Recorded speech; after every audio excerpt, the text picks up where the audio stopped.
Our first problem is we're being asked to reflect the -6, 0 over y equals -x. So we need to know what the formula is for reflection, and then we'll graph it to make sure that we've done it properly. So I have it in my math notes. Anything that's hard, I recommend writing it down on a certain page so you can keep it. So in this case, here's our reflection over y equals -x. So do your best to remember it. The point xy switches places and then has the opposite applied to both of the variables.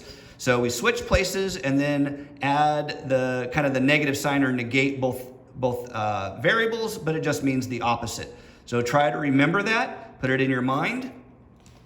Sanders, I always try to make sure that I write my formula down. That's good practice. So x comma y changes into -y comma -x.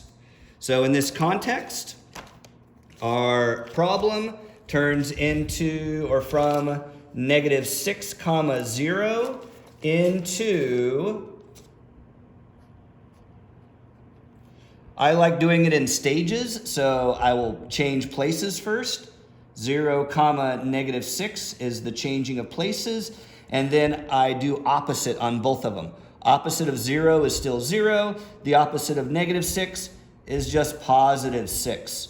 So that's 0 comma 6 is the final answer. So if I've done it correctly, when I look at my graph,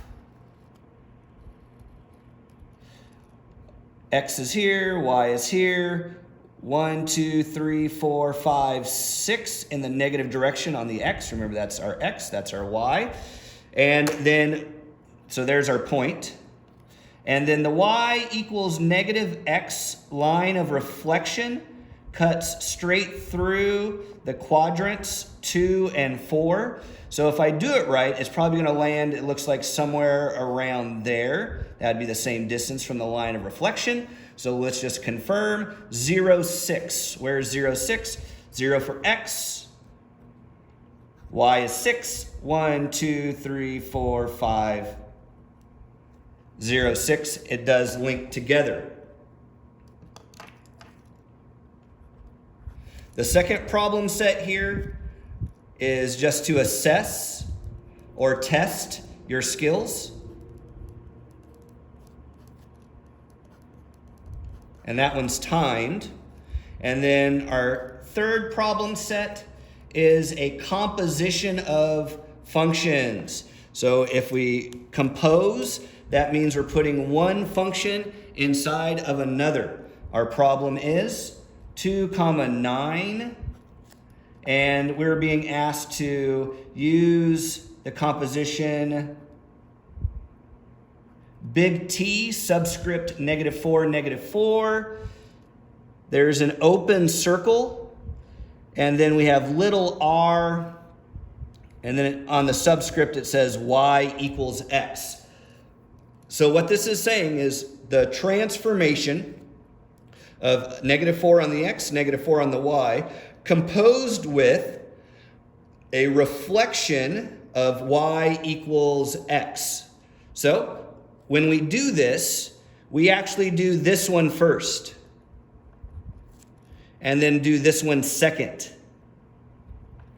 It's a little bit tricky because of how we read it. We would usually read it in this direction, but if we look at it in a composition of functions notation, it's a little bit easier. So I'll write it in a composition of functions notation.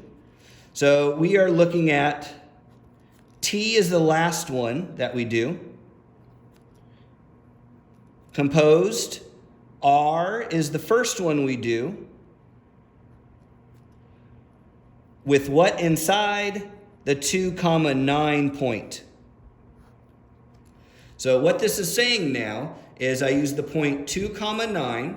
I reflect it first, so I apply this rule or this operation of reflection to it. Then after I have that solution, I then apply the translation of it. So let's go ahead and apply that. So we have a reflection. So I'll just do it in stages here. So first I'm going to go ahead and reflect using y equals x of 2 comma 9.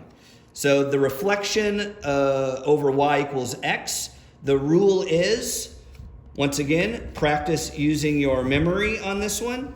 So see if you can use my cheat sheet. What are we looking at for reflection of y equals x? That would be this one right here. So it just changes the order of the letters. That's all. So put that in your memory. Always rewrite the formula here. So when I rewrite the formula, that's x comma y turns into, do you remember what? Y comma x. Now, I'll just go ahead and apply it to this one. 2 comma 9 changes into 9 comma 2. Now that was just the first stage of the rocket, so to speak. Then the next thing that affects this is a translation. So step 2 now is a translation of -4 comma -4 on 9 2. We're using the new point. The new point is 9 comma 2, and we're applying the translation to it. So all this does is this tells us what effect on x we have, what effect on y we have. Here's my x comma y. So when I apply that, general form, I'm not so into kind of rewriting it. To me, it gets kind of muddled. We're just applying those changes to each part independently. So this now implies that we have our original 9 in the point. And how is that 9 changed? We add a -4 to it, which is just like a -4, comma, translation, add and subtract, up, down, left, right. So on the 2 is the second component, and we have a -4 applied to that. When I finalize it and simplify, 9 minus 4 is 5. 2 minus 4, there's more negatives here, so that turns into a -2. And that would be our final solution.